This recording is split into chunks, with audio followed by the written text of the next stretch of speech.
Bom dia, amada Igreja Batista Videira. Bom dia, amados irmãos e amigos que nos acompanham.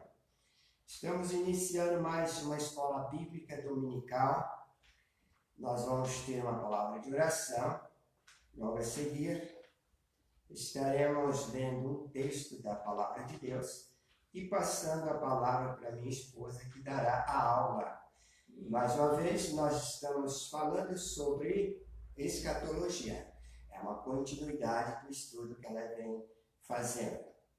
Vamos orar, então, neste momento. Senhor Deus, querido Pai, graças te damos por mais um dia. Obrigado por esta noite que passou. Obrigado porque nos deste mais uma noite de paz e hoje mais um dia na tua presença, para falarmos da tua palavra, para ouvir da tua palavra, para orarmos ao Senhor. Obrigado porque até aqui o Senhor tem ouvido as nossas orações. Eu peço ao Senhor que venha abençoar, a continuar na bênção a minha esposa, continuar abençoando, de forma que ela venha dar a aula que já está preparada. E nós agradecemos ao Senhor pela palavra do Senhor, que é inspirada pelo Senhor. Dê a inspiração à minha esposa, pelo teu Espírito, para que ela transmita esta aula segundo a tua vontade. Nós damos graças e pedimos também, Pai, pela dona Ana, que estará submetendo uma cirurgia hoje, a mãe da nossa irmã Marli, e também pela dona Antônia, que é a sua irmã e que está junto com ela, cuidando dela. Ser Senhor com os médicos, ser Senhor com a dona Ana, que será submetida à cirurgia, ser também com a dona Antônia, a qual está acompanhando. Nós pedimos ao Senhor que o abençoe nesta cirurgia, que seja uma bênção e que na recuperação seja uma recuperação sem sequela, que ela venha ter muita saúde ainda para viver na presença do Senhor. Eu peço estas bênçãos em nome de Jesus. Amém. Nós vamos ler a palavra de Deus em 2 Coríntios, capítulo 5, verso 10. Abrem aí e vamos acompanhando. Obrigado pela companhia de todos vocês. Assim nos diz a palavra de Deus. Pois todos devemos comparecer perante o tribunal de Cristo, para que cada um receba segundo o que tiver feito por meio do corpo, ou bem ou mal. Amém, irmãos?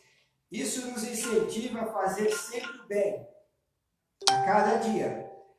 Porque além de receber segundo o que tivermos feito de bom, ainda assim receberemos a coroa naquele grande dia. Amém? Deus os abençoe. Estou passando a palavra agora para minha esposa, Berenice, que dará continuidade nas aulas que vinham dando sobre escatologia. Que Deus os abençoe.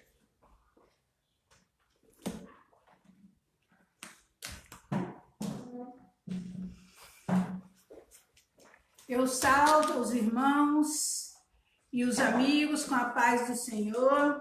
E aqui já quero, em primeiro lugar, agradecer a Deus, né, pela voz, a enfermidade que eu estava com muita tosse. Deus me liberou dessa, né, me curou. Eu estava super ansiosa com essa semana aqui. Me cuidei bastante, com medo de que não pudesse estar ministrando a aula hoje. Então, ficamos com muito cuidado, orando, pedindo a Deus que me preservasse daquela tosse. Graças a Deus, estou bem melhor, quase saradinha, né? Não é uma tosse de Covid-19, viu, pessoal? Só para informação. Eu sou alérgica, então aquela semana ali foi bastante poeirenta, né? Tinha muita pó. E além de tudo ainda tinha mais o frio, então eu fiquei assim bem debilitada mesmo, mas graças a Deus estou de volta. Hoje nós estamos na lição 6, e a lição 6 fala o Tribunal de Cristo e os galardões. Então, hoje nós estaremos falando sobre o Tribunal de Cristo e os galardões. Acho que a maioria aqui já conhece um pouco desse assunto e nós vamos estar ministrando, pensando um pouco sobre isso para a nossa vida e também como é realmente isso. Porque às vezes a gente tem uns conceitos bem errados e outros que a gente não conhece mesmo sobre esse assunto. Então, hoje nós vamos estar falando sobre o Tribunal de Cristo, que é uma coisa bem interessante da gente querer saber. Meu esposo já leu o versículo principal da nossa lição textual, que é: porque todos devem comparecer ante o Tribunal de Cristo, para que cada um receba o que tiver feito por meio do corpo, de bem ou mal. Então, esse tribunal já vai nos direcionando para alguma coisa com esse versículo, né? Que nós vamos estar ali no tribunal para ser julgados, para receber o que nós fizemos aqui ou deixamos de fazer. Então, eu quero estar orando para a gente iniciar assim com mais tranquilidade, com mais calma, e vamos estar nos direcionando agora a Deus para que Ele possa me revestir de sabedoria, de discernimento, para que eu não venha falar nada que não seja de acordo à vontade de Deus. Senhor, nosso Deus e Pai, eu me coloco no Teu altar agora. Senhor Deus, Tu sabe que eu preciso totalmente da Tua direção, ó Deus. Tu me conheces, sabes que eu não tenho tanto conhecimento, mas preciso, Senhor Deus, que o Espírito Santo esteja me dirigindo agora, que eu venha falar tão somente da Tua vontade, ó Deus, do que Tu tem para cada uma das pessoas que estão assistindo e aquelas que ainda irão assistir, ó Pai. Te peço cada uma dessas coisas em nome de Jesus, amém. O que eu quero colocar aqui já a princípio é, quando nós lemos esse versículo, diz assim, todos. Quem são os todos? Quem são esses todos? Nós já paramos para pensar quando diz todos devemos comparecer diante do trono de Deus, ou seja, do tribunal de Cristo.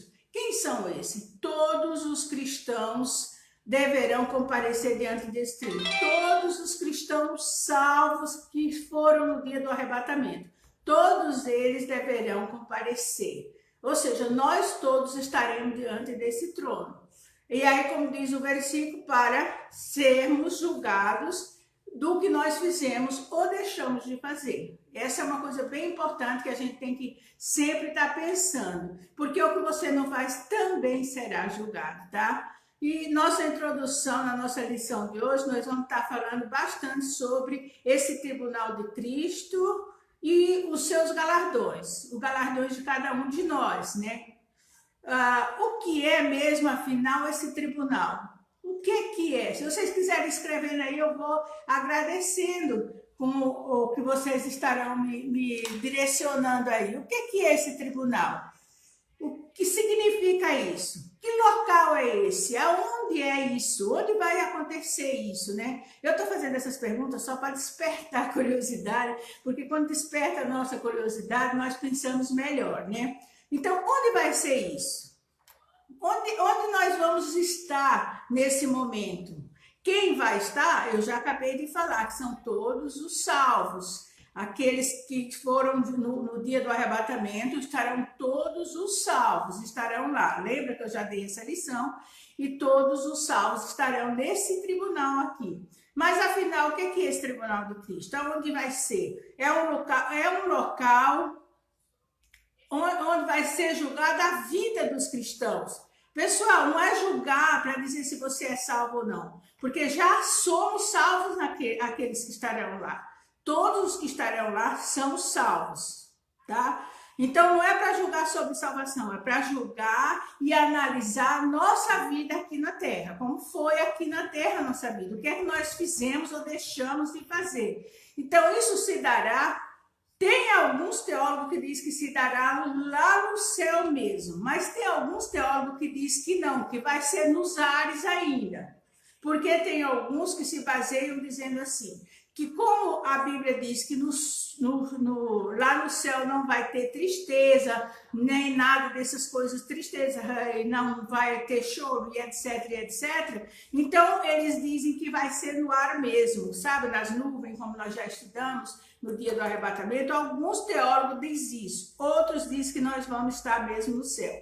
Porque alguns teólogos dizem que vai ser nas nuvens mesmo, ali antes de chegar no céu, por conta deles defender que não haverá choro nem tristeza no céu.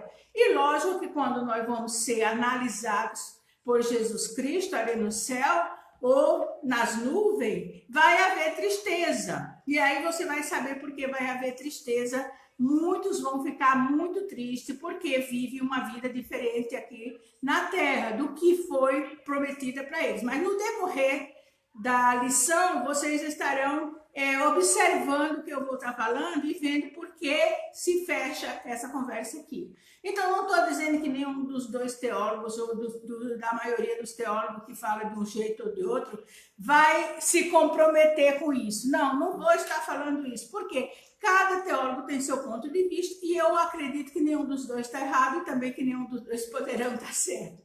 Mas para mim não faz diferença nenhuma. O importante é que nós vamos ser julgados e que nós vamos receber nossas recompensas, né? Então, que cada um de nós possamos estar preparados para esse dia, né? Que é um evento muito especial para todos aqueles que foram fiéis até o fim, que são salvos, que estarão perante, abre a porta lá, que estarão perante Cristo para receber seus galardões com justiça. Aí, pessoal, nós vamos pensar em uma coisa. Não é qualquer tribunal. Como nós estamos aqui na Terra e os tribunais são tão falhos, o que é que acontece? Nós temos na mente que todo tribunal vai ter passação de perna, vai ter esse tipo de coisa. Não, esse é um tribunal justo. Por que é um tribunal justo? Porque quem vai dirigir é o Todo-Poderoso. É Jesus Cristo, é quem vai estar ali para julgar. Então não é qualquer um. Aí você diz assim, mas nós sabemos que só tem um que vai poder julgar, que é Deus. Só que Deus deu todo o seu poder a Jesus também. Naquele dia, esse julgamento para os cristãos vai ser através de Jesus Cristo. Por que através de Jesus Cristo? Porque foi quem nos salvou. Foi quem nos redimiu, foi quem nos deu a redenção. Por isso vai ser ele que estará nos julgando, tá? Então, só para título de informação, fiz essas observações, tá? Então, o Tribunal de Cristo é esse lugar onde nós, assim, não está definido, eu não achei na Bíblia, pelo menos não achei. Se algum irmão conhece melhor do que eu, por gentileza me ensina, põe aí, colocando onde é, tá?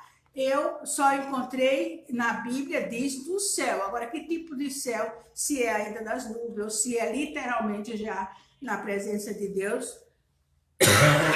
Desculpa, irmãos, eu ainda estou um pouquinho com tosse. Ainda estou um pouco com tosse, mas nada tão grave assim. Então, a leitura de hoje, nós estaremos fazendo a nossa leitura agora, que é para a gente se basear. Por que estarei fazendo a leitura agora já? Para a gente, quando eu estiver falando, nós estarmos pensando na leitura. Então, quem tiver sua Bíblia aí, já pode abrir 1 Coríntios 3, do 11 até o 15. Vai estar já pensando sobre isso, porque a lição inteira vai estar baseada nestes versículos, do 11 até o 15. 1 Coríntios 3, do 11 até o 5. A lição inteira vai estar baseada nisso. Estarei dando algumas pinceladas a mais, mas é totalmente baseado nesses versículos bíblicos, tá? Eu vou estar lendo, quem tiver com sua Bíblia aí, abre aí o duro é que você está agora assistindo no seu celular, abre sua Bíblia aí. É que eu não sei todo mundo, mas eu já estou muito viciada em ler a Bíblia no celular. Vamos lá? O primeiro versículo diz assim, o 11. Porque Deus já pôs Jesus Cristo como o único alicerce, e nenhum outro alicerce pode ser colocado. Pessoal, por que a leitura está diferente? Porque eu estou lendo na linguagem de hoje. Pode ser que você esteja com outra versão aí, você fala, nossa, ela está lendo diferente. A minha é a linguagem de hoje, tá bom? O 12 diz assim, Alguns usam ouro, ou prata, ou pedras preciosas para construir em cima do alicerce. E ainda outros usam madeira, capim e palha.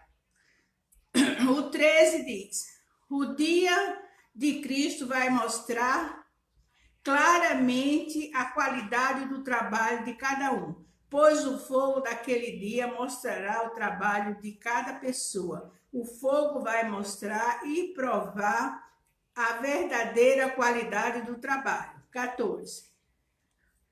Se aquilo que alguém construir em cima do alicerce resistir ao fogo, então o construtor receberá a recompensa. Mas se o trabalho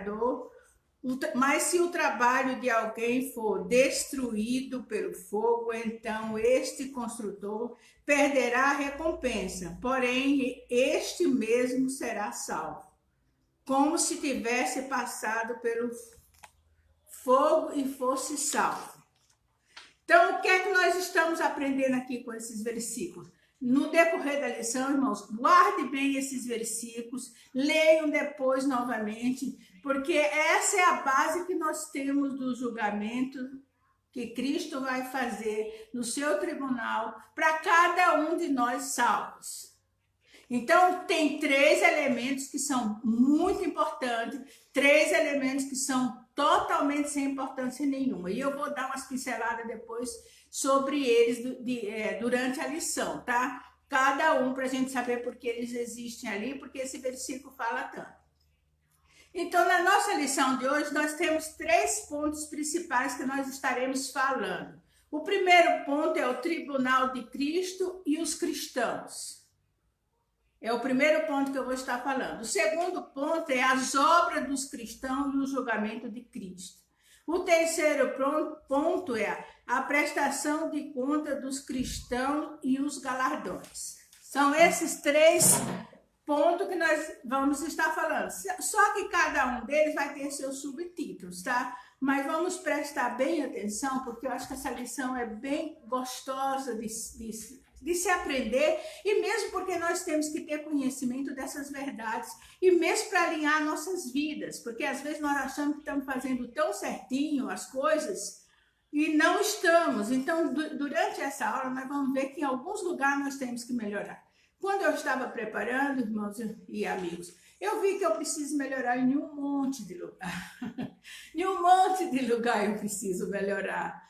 Então, espero que vocês também estejam dentro disso. Então, vamos estar pensando um pouquinho sobre o primeiro ponto, que é o tribunal de Cristo e os cristãos. O que vai acontecer nesse primeiro ponto? O julgamento, irmãos.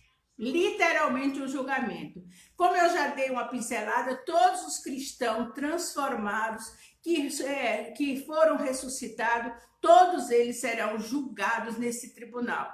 Aonde você se baseia para ter certeza disso? 2 Coríntios 5:10. Vocês anotem aí, deixa um bloquinho do lado, vão anotando, que eu vou falar bastante versículo, mas não dá tempo de ficar lendo todos, tá? Então, como é que eu sei mesmo como vai ser este julgamento? Como é que eu tenho mais detalhes sobre isso? Abrindo em 2 Coríntios 5:10, vai estar falando que nós temos que estar com o nosso corpo incorruptível, vamos comparecer diante do tribunal de Cristo, porque lembra que a semana passada, na outra semana eu já tinha falado que os corpos serão transformados, então já estaremos com todos os nossos corpos transformados, estaremos ali diante de Cristo, já como é para ser mesmo, ou seja, como Cristo é, tá? Então, essa é a coisa gostosa que nós vamos ter ali perante esse julgamento. Também podemos ver em 1 Coríntios 1:8, vai estar lá, Coríntios está falando sobre esse modelo de julgamento, como vai acontecer esse julgamento. Não se trata do julgamento de pecado, mais uma vez eu vou estar falando, pessoal, não vai estar julgando se você pecou, não. Por quê? Porque você já é salvo, aqueles que estarão lá, já são salvos, então pecado já foi, tá? Você já está na presença de Jesus, são todos os salvos. Então, não devemos nos preocupar com esse tipo, porque aí vai existir ainda um outro julgamento, que é chamado de julgamento do trono branco, após o milênio. Mas isso é para quem não aceitou a Cristo e não subiu. E aí nós também estaremos diante desse, mas aí já não é para julgamento mais nenhum, tá bom? Aí outro dia a gente conversa mais sobre isso, porque é uma bela lição também sobre isso. Como é que eu sei desse milênio? Como é que eu sei desse tribunal branco? Trono branco.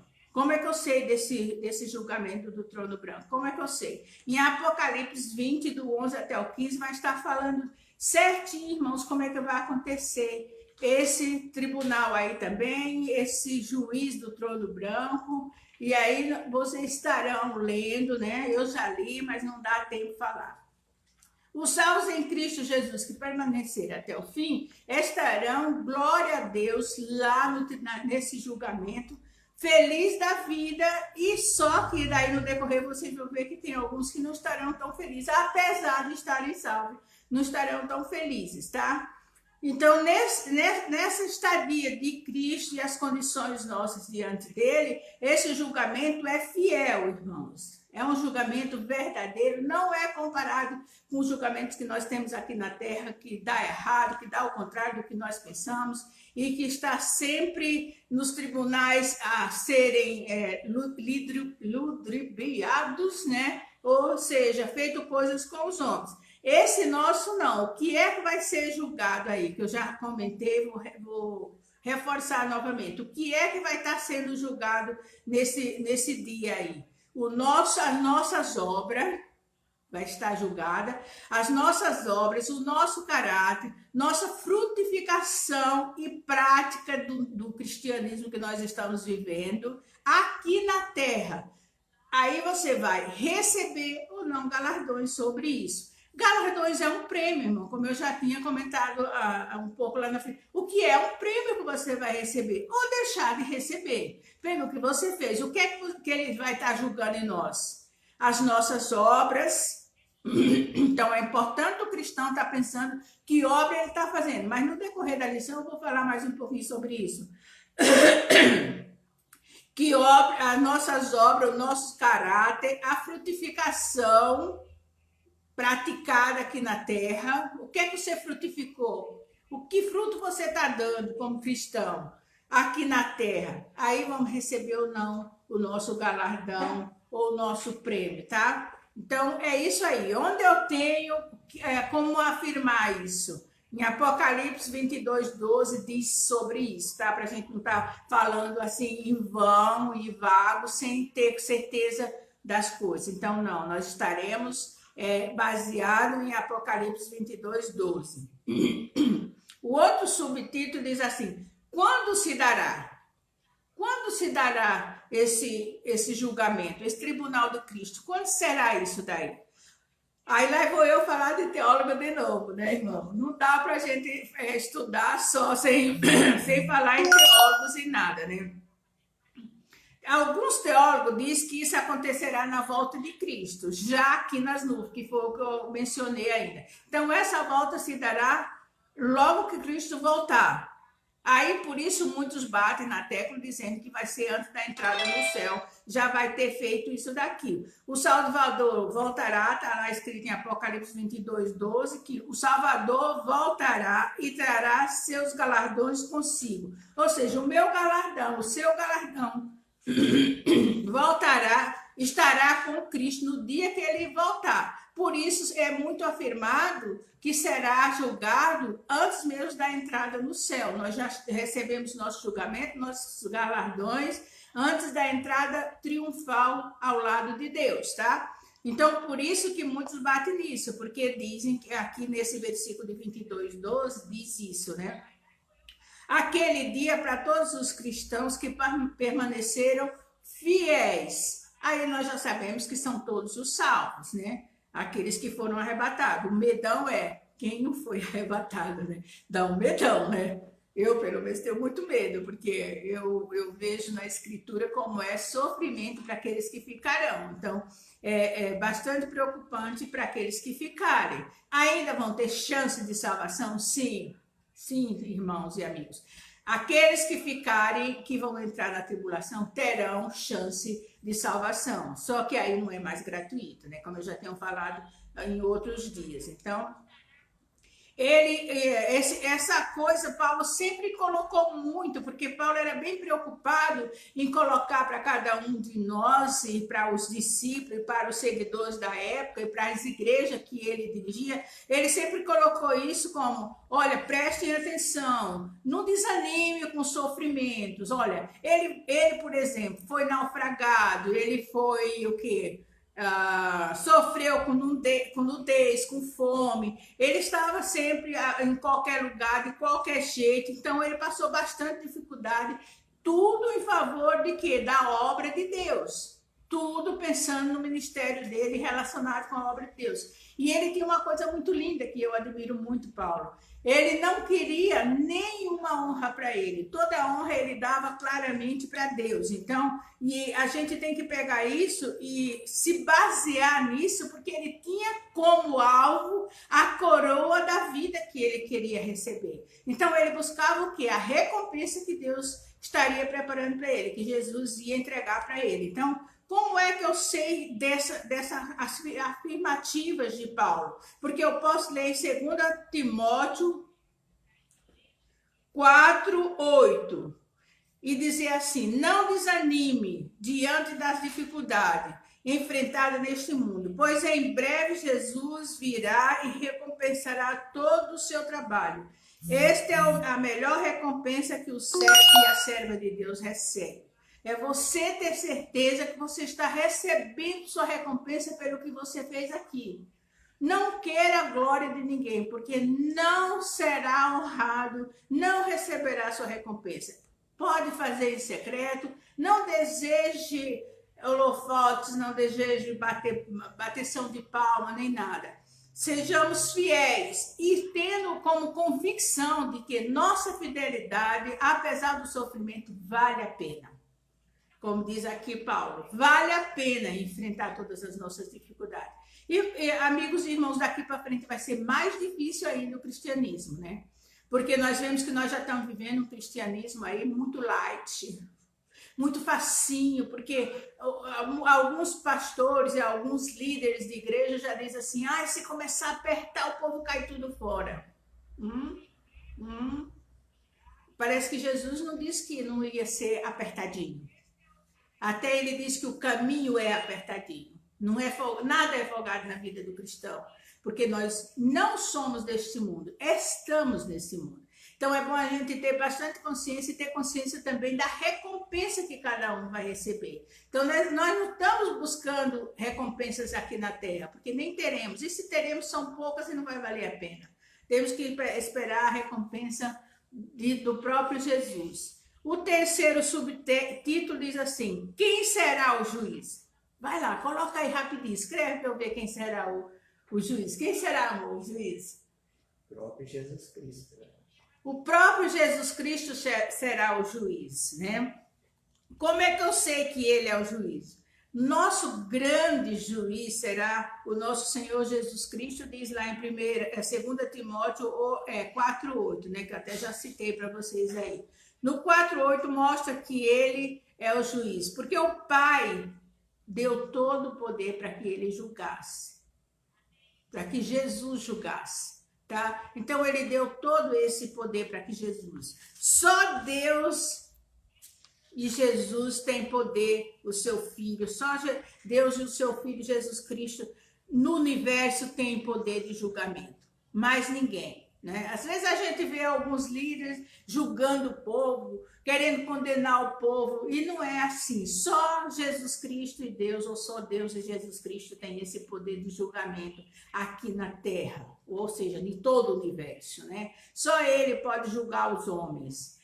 Queira ou não, é ele que é o dono do julgamento. Quem se atreve a julgar está já, em primeiro lugar, pecando. Tem que tomar muito cuidado. Nós não temos nenhum poder para fazer julgamento. Nós temos para aconselhar, para direcionar, para ajudar a pessoa, se ela estiver no erro, a se consertar, mas não a julgar que ele está ou não fazendo a coisa certa.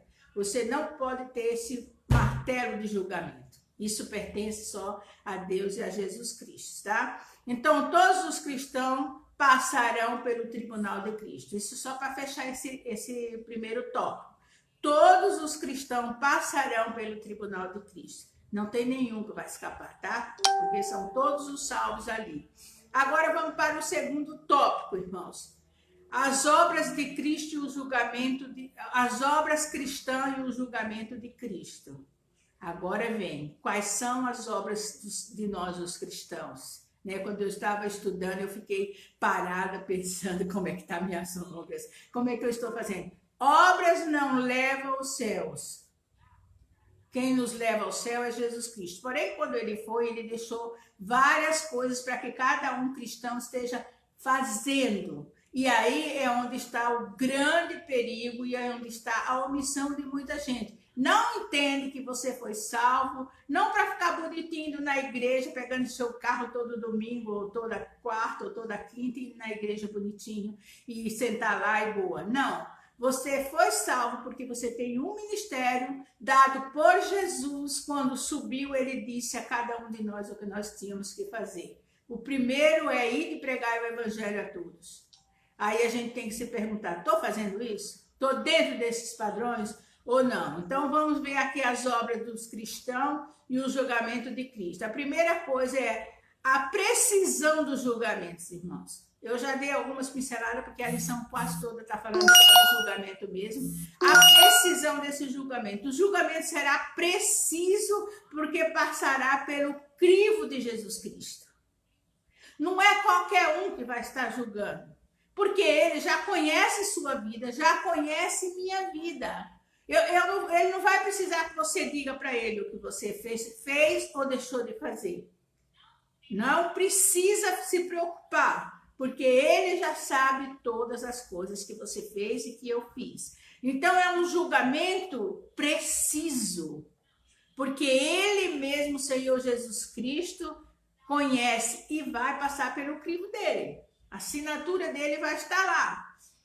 Muitos fazem a obra de Deus praticando boas obras, buscando recompensa aqui mesmo, faz boas obras achando que se você fizer um monte de boas obras, isso alcançará o reino. Não é assim, mesmo porque as obras são feitas porque já a salvação que você recebeu lhe constrange a fazer as obras. Então as obras não é a coisa principal para que você faça.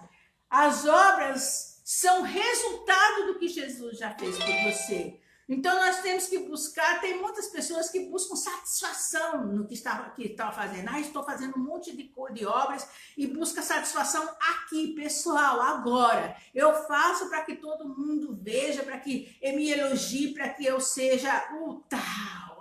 Eu sou o tal, né? Então essas coisas de Deus não vai se agradar, porque não vai passar pelo crivo dele e ser aprovado.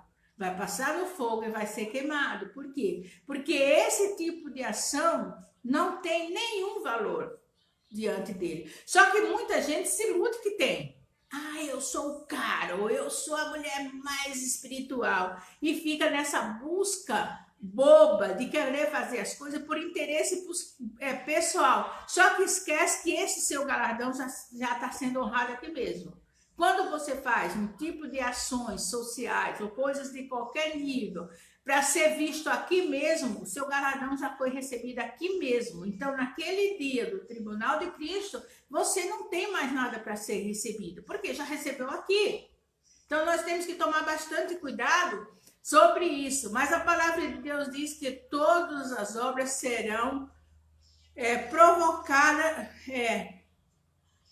provocadas pelo fogo, ou seja, serão aprovadas pelo fogo. Vai passar no fogo. O que a gente põe no fogo que consegue passar sem queimar? Vou falar sobre isso também.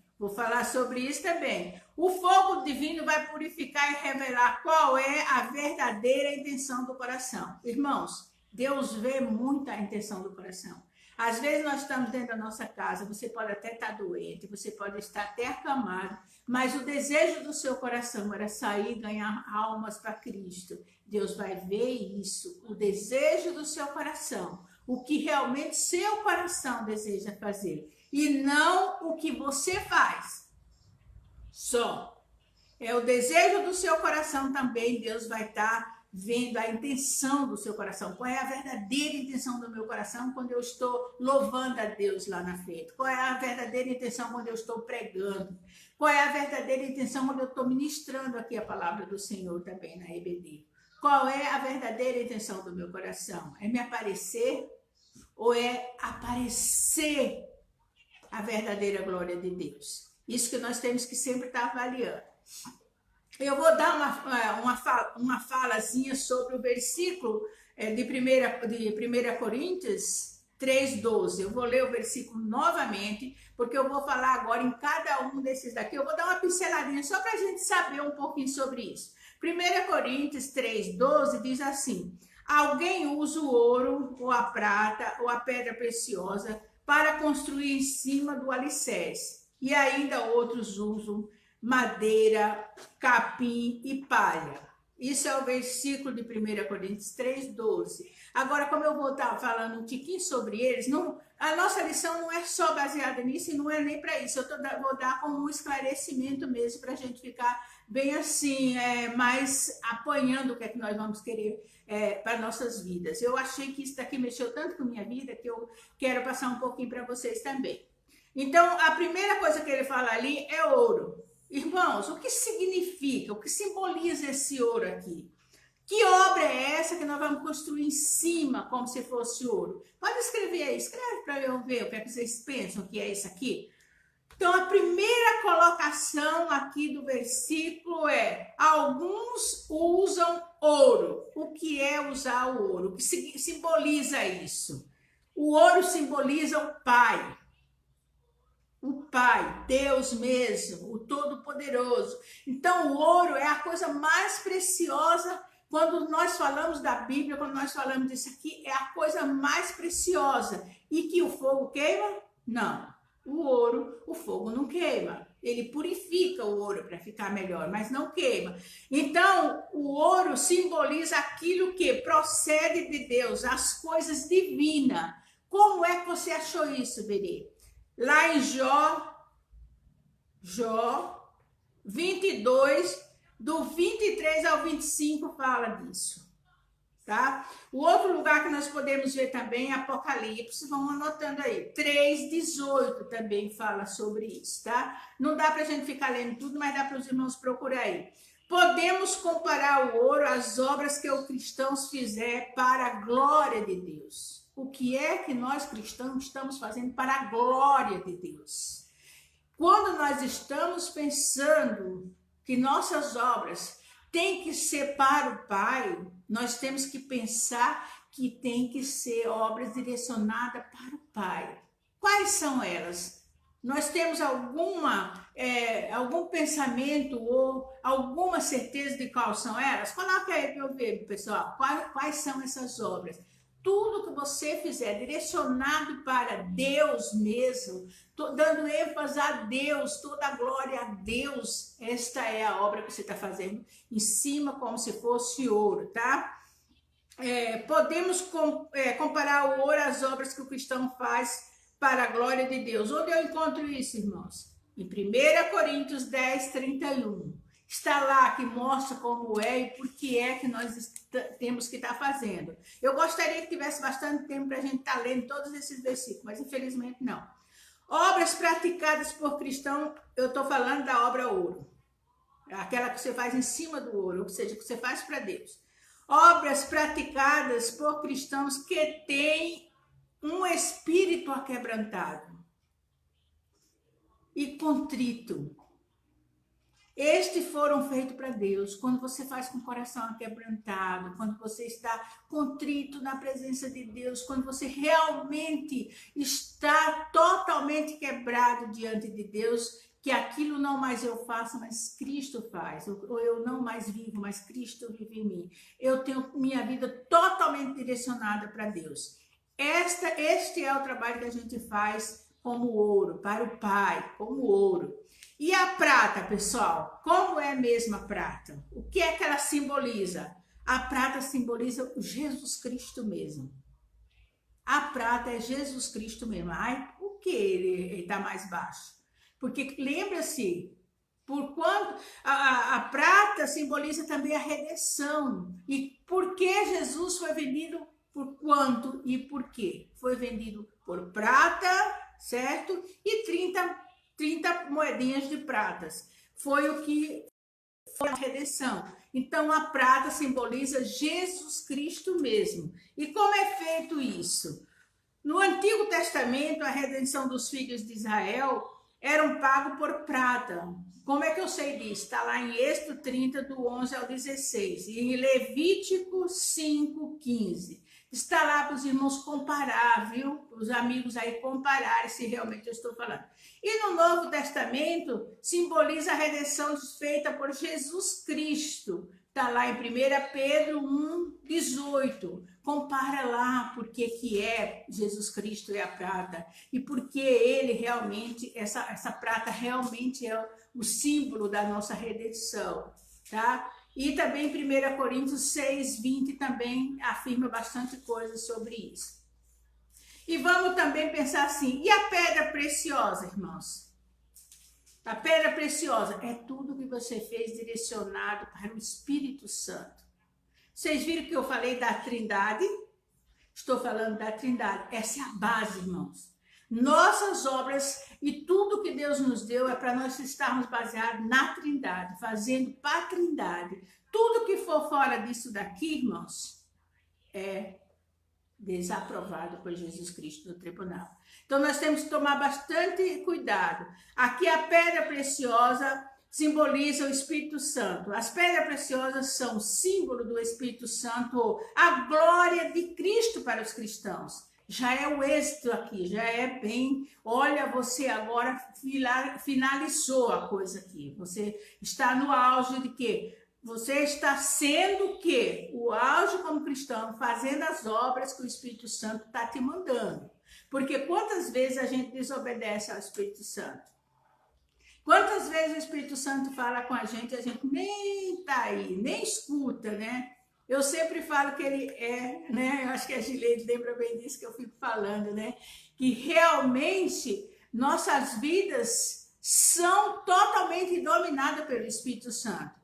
Às vezes é que a gente não ouve aquele sinalzinho que quando ele dá, sabe? Quando você faz uma coisa para alguém, vem aquele sinalzinho lá, dizendo para você, olha lá, presta atenção, aquele sininho que bate dentro de você. O Espírito Santo é sempre aquele sininho que te alerta das coisas que você está fazendo de errado, que nós estamos fazendo de errado. Então nós temos que estarmos sempre presentes a ouvir a voz do Espírito Santo. Como é que eu sei que a pedra preciosa simboliza o Espírito Santo? Nós podemos ler João 17, 22, para que vocês confirmem isso. Os cristãos que possuem os dons espirituais têm que estar em comunhão com o Espírito Santo para que esses dons sejam realizados. Irmãos, nós todos temos dons espirituais. Pelo menos um todos nós temos. E os demais dons também. E nós temos que estar em comunhão com o Espírito Santo para que eles sejam adornados, ou seja, realizados, cada um desses dons. São obras feitas pelo poder do Espírito Santo. Quem tem o dom de cantar, canta pelo poder do Espírito Santo. Quem tem o dom de pregar, prega pelo o Espírito Santo também. Nós temos que estar ligados, irmãos, com o que o Espírito Santo está fazendo por nossas vidas. Nós temos que estar sempre juntinho. Onde é que eu posso mostrar para vocês isso biblicamente? Filipenses 3:3 tem para confirmar isso. Tito 3:5 também está aí para que possa você confirmar e saber onde eu estou me baseando para falar disso. Então, todos os dons que nós temos que fazer eles através da ajuda do Espírito Santo. Porque como nós somos ainda pecadores, redimidos, salvos pelo sangue de Jesus Cristo, mas ainda com a grande probabilidade de sermos e fazermos pecados. Então, nós temos que estar totalmente dirigidos pelo Espírito Santo todo o tempo.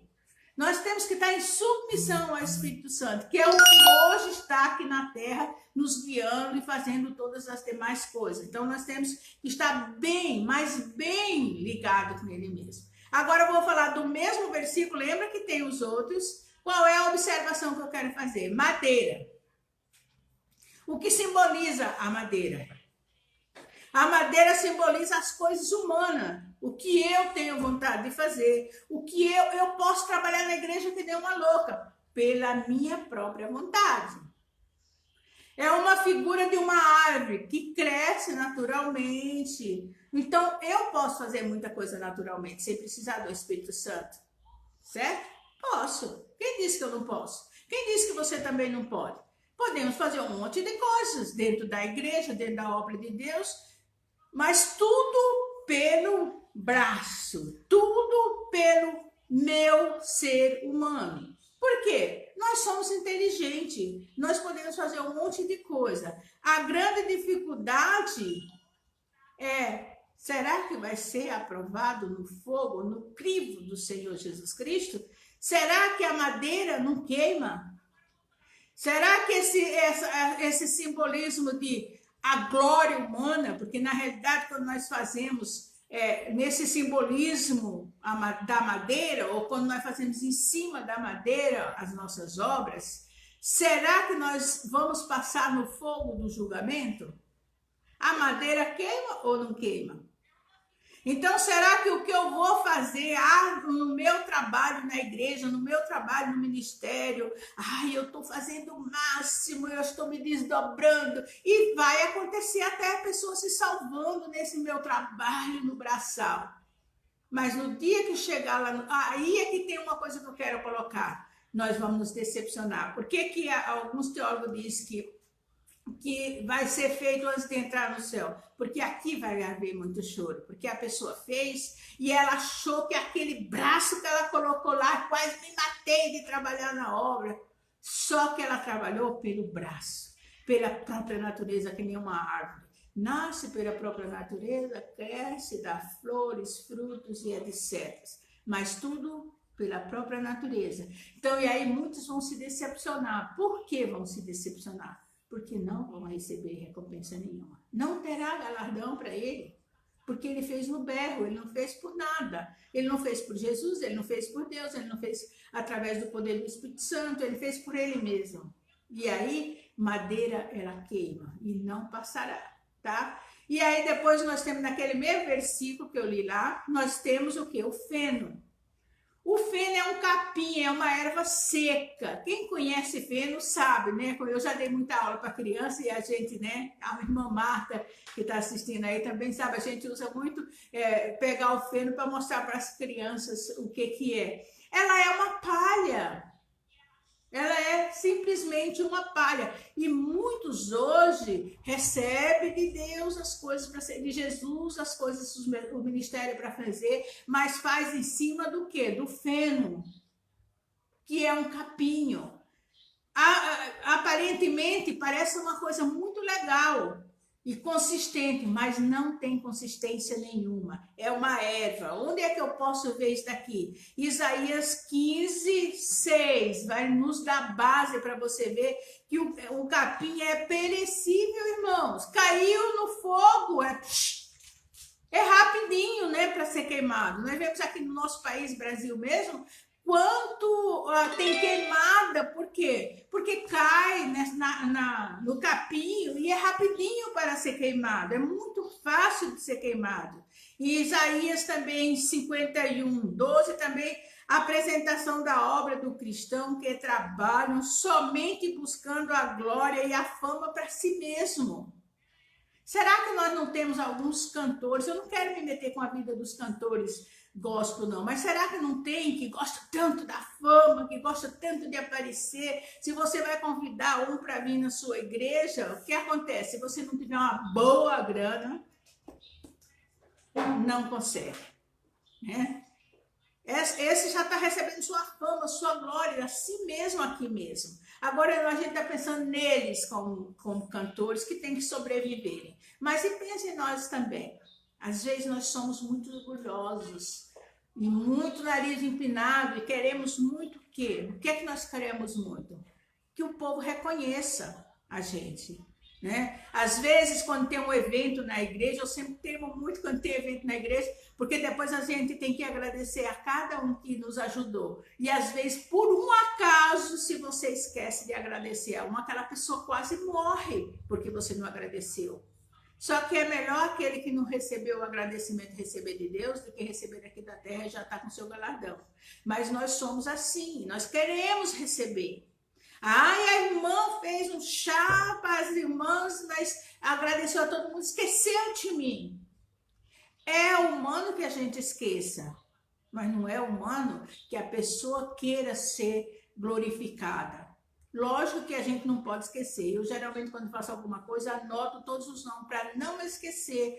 Mas o que eu quero dizer com isso é que nós não podemos ficar pensando só em receber a recompensa daqui desse mundo. Nós temos que pensar quem é que realmente vai nos recompensar, que é Jesus Cristo naquele dia do juízo lá, naquele tribunal dele. Ali vai valer a pena tudo. Não precisa que ninguém dê tanta coisa. Lógico que a gente quer, porque até ajuda você a ir um pouquinho para frente, anima, né? Mas, infelizmente, nós ficamos buscando essas coisinhas. Nós vemos alguns pregadores que você não consegue trazer um pregador na sua igreja, porque é famoso, porque é isso, porque é aquilo, porque o cara cobra uma nota e ainda quer ficar no melhor hotel da cidade, etc, etc. Isso a gente tem que tomar um pouco de cuidado, porque isso está em cima do quê? A obra está em cima do feno, que é uma palha e que não tem valor nenhum e que logo passará. Então, se não tiver mídia, eu não vou. Se não tiver mídia para transmitir o culto, eu não estarei lá, não vou nessa igreja. Onde eu posso encontrar isso? Mateus 6, 2, 5 e 16. É a base do que eu estou falando, irmão. Então, não estou falando bobagem, não. Eu estou lendo o que está na Bíblia. E a palha, que é o último que tem naquele versículo. A madeira tem ainda uma pequena consistência. Demora um pouco mais para queimar, mas queima. Ou seja, não vai passar. Mas a palha, ela não tem consistência nenhuma. É muito fraca. É muito fraca. Então, nós temos que tomar cuidado em que lugar nós estamos construindo o nosso trabalho para Deus. Aonde eu estou construindo? Repense, amigo. Repense, irmão, aonde você está construindo o seu. Quem mais está mandando no seu ministério? A quem mais você está obedecendo? Às vezes a gente obedece mais o marido, a esposa, os filhos, os parentes, do que realmente a Deus. Vamos rever aonde estamos. Nós não podemos construir nosso ministério que Jesus deu para cada um de nós em cima da palha. A palha não tem consistência nenhuma. A palha, ela se queima facinho no fogo. Lembra que eu até já comentei lá em cima? É que nem a erva, bateu, foi embora. Então, vendo essas dificuldades que nós temos hoje de repensar, irmão, onde nós estamos construindo, que tipo de cristianismo nós estamos vivendo, que tipo de cristianismo nós estamos falando para as pessoas, e olhar a quem nós estamos seguindo, que tipo de líder eu estou seguindo para ver se realmente é bom. É fácil a gente ficar acomodado, porque a acomodação é muito fácil. Você não sair do seu conforto é muito fácil. Só que Jesus não disse que nós éramos para ficar no nosso conforto totalmente todo o tempo. Ele não garantiu isso para ninguém, ele não prometeu isso para ninguém. Então nós temos que repensar. O vento que leva com facilidade todas as obras de quem... O vento leva com facilidade todas as obras de quem constrói em cima da palha. Onde é que eu posso ver isso? Salmo 1, 4, Jó 21, 18. Nós vemos isso. É estável a vida de quem está trabalhando na obra de Deus em cima da palha. É estável. Ela não tem garantia nenhuma. Nenhuma garantia nós temos. De jeito nenhum. O vento leva para onde vai. Onde nós achamos essas pessoas? Onde essas pessoas estão? Onde elas estão firmadas? Geralmente é aquele cristão que Hoje está aqui nessa igreja, amanhã está na outra. Depois de amanhã está naquela outra igreja. Ela não tem firmeza em lugar nenhum. Hoje ela está aqui com esse pastor, aí ela briga com esse pastor, não quer ser mais ministrada a vida dela com aquele pastor, aí amanhã já está... Aí ela briga com o líder dessa igreja, já está em outro.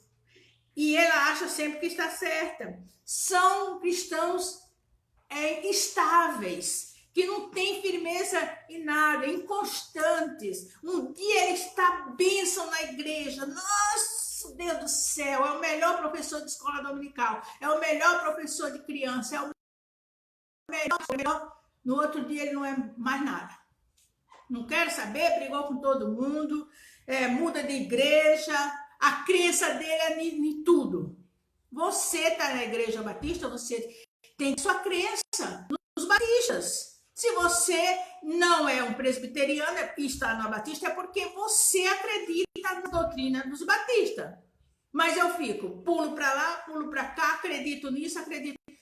Se os batistas vão para o céu, se os presbiterianos também vão para o céu, você fica onde você está acomodado. Não fica pulando, como a palavra de Deus diz. Toma cuidado para não ficar pulando de congregação em congregação.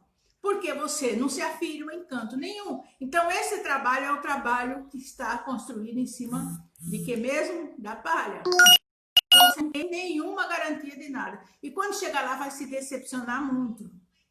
Então, por isso que eu falei que quando eu estudei isso daqui, mexeu bastante comigo. Por quê? Porque nós temos que repensar onde nós estamos construindo o nosso ministério, ou seja, o ministério que Jesus deixou para cada um de nós. Ah, mas eu não tenho ministério nenhum. Tem. Quando Jesus lhe salvou, você já ganhou o primeiro, que é ganhar almas para ele. Ele decide pregar o evangelho a todos. Então você já tem o princípio, esse daí todos nós temos. E os outros dons que você tem. Se você é um bom professor, o que é que você está fazendo com o seu dom? Se você é um bom cantor, o que é que você está fazendo? Se você é um bom pregador, o que é que você está fazendo? Se você é um grande homem ou mulher de oração, o que está fazendo? Porque orar é um dos ministérios mais gloriosos que existe. Quando você está intercedendo por outras pessoas, principalmente intercedendo para a salvação, irmãos. Isso é muito importante. É muito importante. Porque eu creio que ninguém é salvo sem uma intercessão. Sem você estar direcionando o Espírito Santo, salve fulano de tal. É muito importante isso. Salve nossa nação, nós estamos pedindo para toda a nossa nação. É muito importante o intercessor. Então nós temos que pensar assim, as obras dos cristãos serão julgadas pelo justo juiz. Você não vai chegar lá reclamando assim, eu fui enganado por aquele juiz. Não, porque esse juiz aqui vê tudo que você fez e que deixou de fazer. Então, você não tem como dizer, você se enganou, aquele cara me passou a perna, você pensa que foi assim, mas não foi assim. Ele vai passar tipo um filminho para você ver, olha, é isso aqui que você era e isso aqui que você fez. Então não tem como a gente não ficar triste. Então por isso que eu fiz aquela menção, que vai ser muitos vão se entristecer e até chorarão. Por quê? Pensam que estão vivendo o total diante de Deus e não estão. Então nós temos que parar e nos avaliarmos para ver aonde está sendo feita a minha obra.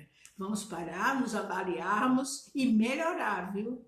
Então eu estou dando essa palavra, não é para desanimar os irmãos, não, é para animar, dizer, vamos melhorar. Porque se nas empresas onde a gente trabalha, você quando não está indo bem, você é avaliado pelo seu supervisor, você faz o quê? Você durante aquele ano melhora para na próxima avaliação estar o quê? Bem melhor do que antes. Então, irmãos, nós temos que nos avaliar e melhorar para a obra do Senhor.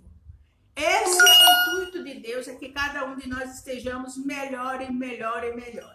Como é que eu posso me fundamentar nessa doutrina da palha sendo um vento, uma doutrina falsa, uma doutrina que não deixa você se comunicar com Deus? Todo o trabalho com Deus, irmãos, tem que ter uma coisa que a gente precisa guardar bem. Você tem que estar em comunhão. E em comunhão, eu nem digo só comunhão. Além de ter a comunhão, você tem que estar compartilhando com Deus. Todo o seu trabalho é compartilhado.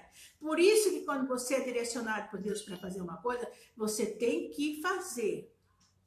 Tem que se comprometer. O evangelismo já é um comprometimento de todos nós. Agora, quando você tem especificamente um dom, você tem que honrar a Deus, estar se colocando todos os dias na presença dele, dizendo: Senhor, me ajuda a melhorar nisso que eu estou fazendo. Não me deixe esvanecer, me dá força, me dá ânimo para que eu possa cada dia mais estar animada. Irmãos, nossa, ainda tem um monte de coisa. Será que eu termino hoje ou deixo para domingo que vem? Já falei 1 hora quase e ainda tem bastante coisa. Amor, eu termino ou não? Fica à vontade, o Espírito Santo vai dirigir. Então, o último ponto que nós temos, talvez eu passe um pouquinho, irmãos. O último ponto que eu tenho é a prestação de conta dos cristãos e os galardões. Cada um de nós vamos prestar conta, como eu já até dei umas pinceladas. O que são galardões, irmãos? Eu até já falei também, são prêmios, são honras que o cristão faz jus. Então, aquele que trabalhou bem aqui na obra do Senhor, aquele que prestou um bom serviço, ele vai ser honrado naquele dia. Jesus Cristo vai honrar, servo bom e fiel. É assim que ele vai te tratar, é assim que ele vai me tratar se eu fizer o meu trabalho bem feito, se eu desempenhar a minha função que foi convocada pelo próprio Jesus Cristo para o reino de Deus. Irmãos, seu ministério foi convocado por Jesus, não é o pastor da igreja que te convocou. Ah, você vai ser o tesoureiro da igreja. Ah, mas o tesoureiro da igreja é convocação do pastor. Não, você está convocado por Deus para fazer isso. Jesus Cristo convoca você. Ah, e a secretária da igreja, você é convocada como secretária da igreja por Deus para fazer a obra, irmãos.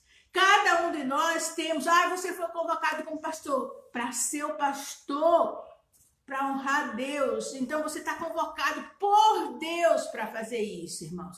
Então, galardões nada mais é do que os prêmios que você vai receber. É igual você trabalha numa empresa, chega no final do ano, aquela empresa faz divisão de lucros na empresa. Ele vai dar para cada um conforme sua seção fez. Se sua seção não fez grandes avanços, não criou nada, não fez nada diferente, seu percentual de lucro vai ser menor do que daquela outra seção que fez mais. Ah, não, vai ser assim. Eu trabalhei numa multinacional e era assim. Se meu departamento não foi melhor do que o do outro, você vai receber ou igual ou até menos, porque tem que ter objetivos e ser atingidos. Na obra, no reino de Deus também, nós somos convocados por Jesus Cristo para o reino de Deus e também naquele dia nós vamos prestar conta do que nós fizemos. Então, meu departamento, ou seja, o meu ministério tem que estar lá,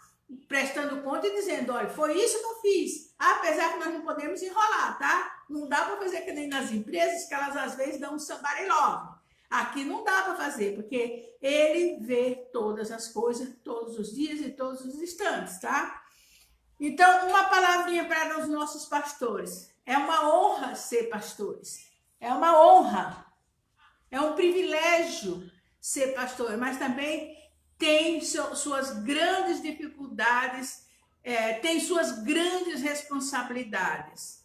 E nossos pastores, eles são muito honrados por Deus, mas eles também são muito cobrados por Deus. Então, que cada um dos nossos pastores tenha como recompensa do seu trabalho a honra que Deus vai lhe dar. Mas também tomem bastante cuidado, senhores pastores, né? E nós também líderes, que é a mesma coisa, viu, irmãos e amigos? Os pastores e os líderes também tenham muito cuidado com o seu trabalho. Tem que ser um trabalho bem feito, porque vai ter que prestar conta aos pastores, ao pastor máximo, né? O master, né? Como diz o chefe master, nós vamos ter que prestar conta. Então, os pastores também. E nós temos que, como ovelhas, prestar atenção em uma coisa. Às vezes a gente acha que o pastor tem que pastorear as igrejas da sua igreja e ainda todo mundo que estiver no mundo. Os pastores estão, irmão, uma palavrinha que eu estou dando aqui, não só para defender o meu pastor, né? Mas também para dizer a verdade. Os pastores são para pastorear as suas ovelhas que Deus lhe deu neste rebanho. Ele não pode pastorear o rebanho dele, do vizinho, do terceiro vizinho, mais de algumas coisas, porque já é grande a carga pastoral, já é muita responsabilidade, já é muita cobrança.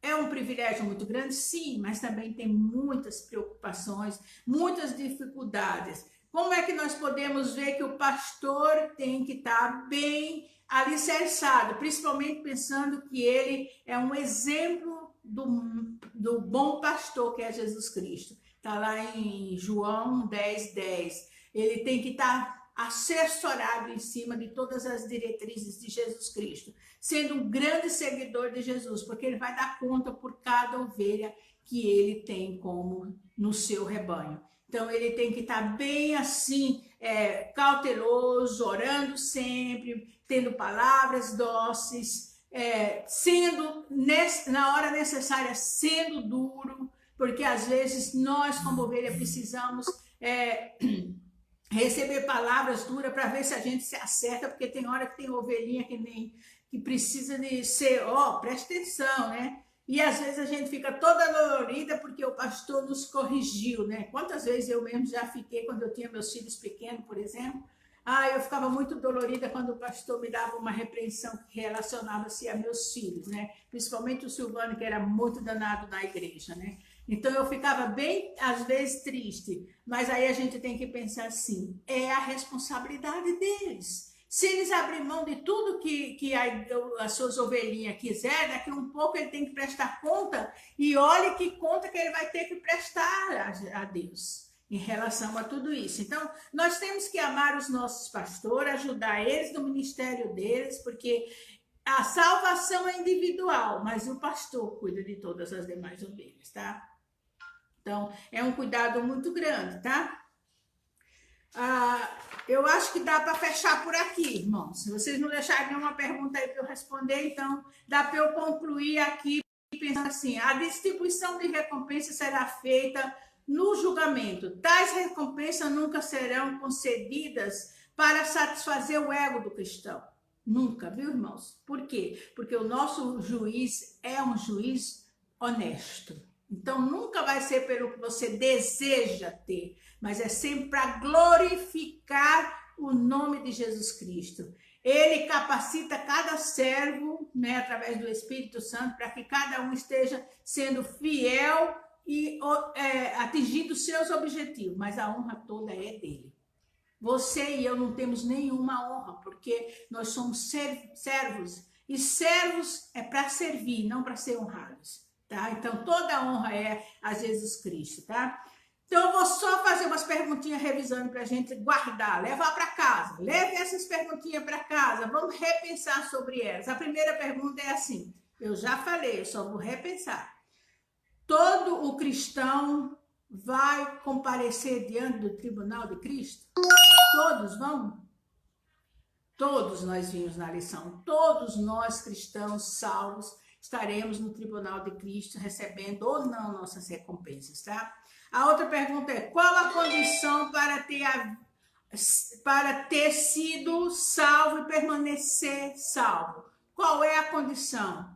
É estar em Cristo todo o tempo. Não é de manhã eu estou em Cristo, à tarde eu estou no marido, à tarde eu estou no filho, à tarde eu estou... E aí depois eu volto para Cristo de novo.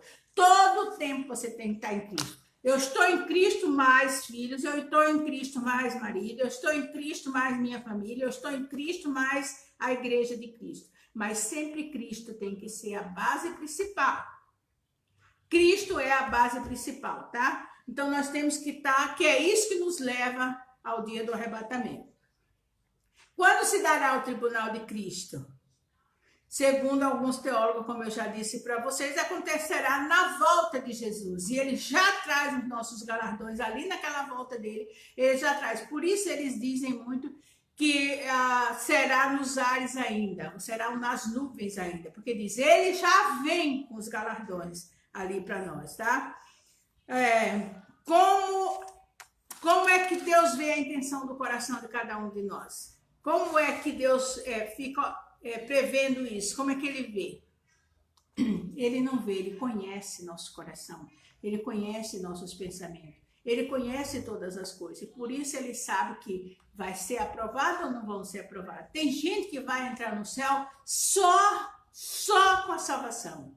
É triste a gente dizer, porque naqueles versículos que nós lemos lá, se os irmãos voltar a ler lá, vai ter gente que vai entrar só com a salvação, nada mais, nada. Só a salvação, não recebe nenhum galardão. Por isso vai ter muita tristeza lá, tá? Segunda lição, que tipo de obra perecerão? Quais são as obras que perecerão, conforme nossa lição? A madeira, o feno e a palha.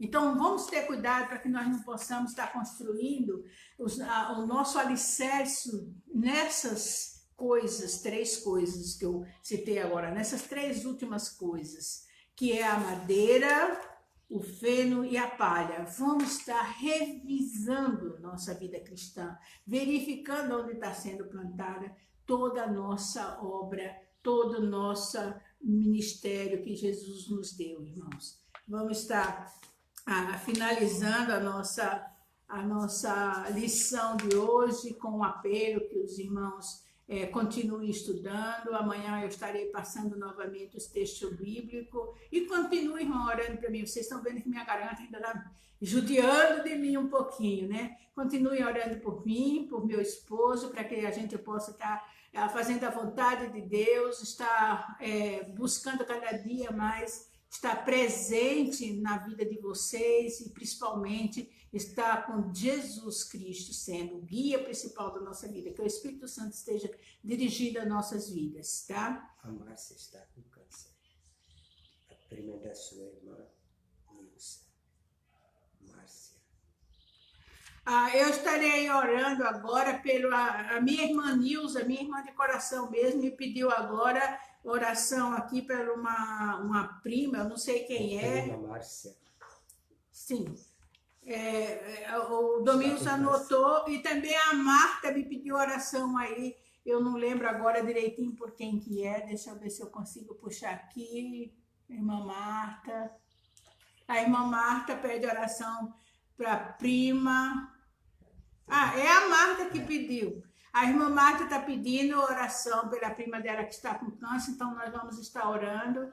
E também já desejo de antemão que vocês tenham um domingo assim abençoado por Deus, que vocês estejam na presença do nosso Salvador Jesus Cristo todo este dia, que à noite vocês estejam aqui para ouvir o meu esposo também na pregação, que nós possamos estar assim unidos, compartilhando. Irmãos, vamos estar cada dia mais firmes no Senhor, porque vale a pena servir ao nosso Deus, vale a pena aquele encontro que nós vamos ter com Ele, receber nossos galardões, vale a pena investir nesse ministério, tá? Então, vou estar orando e também já agradecendo a cada um de vocês por estarem aí. Estou muito feliz, hoje teve um grupo bom assistindo, né? Domingo que vem nós vamos estar falando sobre as boldas dos cordeiros, tá? Também uma lição linda, maravilhosa, vale a pena a gente estudar. Talvez essa semana eu passe alguns tópicos para vocês estarem lendo, tá bom? Senhor, nosso Deus e Pai, eu quero te agradecer em nome de Jesus, ó Pai, pela vida de cada irmão, de cada amigo que assistiu essa live. Quero, Senhor Deus, que tu esteja abençoando os lares dele, aquelas pessoas que estão precisando, Senhor Deus, do teu apoio, que o Espírito Santo esteja trabalhando na vida de cada um, que cada um esteja ouvindo e obedecendo ao Espírito Santo. Deus, tem cada um de nós, principalmente os líderes, ó Deus, no teu altar, abençoando, concedendo sabedoria para que nós possamos ser sábios, ó Deus, diante de ti, diante de toda a sociedade que nós vivemos, ó Deus, que nós possamos representar o teu reino aqui na terra com dignidade, Senhor Deus, para sermos aprovados por ti.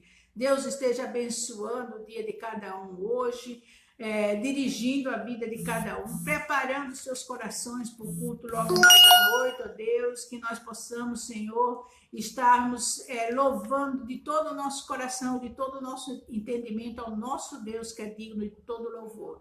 E agora, Senhor Deus, eu coloco a Márcia, que está com câncer, ó Deus. Trabalha aquela pessoa, naquela mulher, ó Deus. Coloca a tua mão poderosa sobre a vida dela, Senhor Deus. Tira as dores que eu tenho certeza que ela está sentindo, ó Pai. Esteja fazendo a tua vontade sobre aquela vida, Deus. Nós intercedemos em nome de Jesus pela Márcia, ó Pai amado. Faz, Senhor Deus, com que os médicos acertem os medicamentos e que ela possa ser totalmente abençoada e, se for tua vontade, curada, Deus. É isso que eu te peço em nome de Jesus. Amém. Um beijo grande para cada um de vocês. Mais uma vez, fiquem com Deus. Continuem orando por mim. Eu necessito muito das orações de vocês. E um beijo grande. Tchau.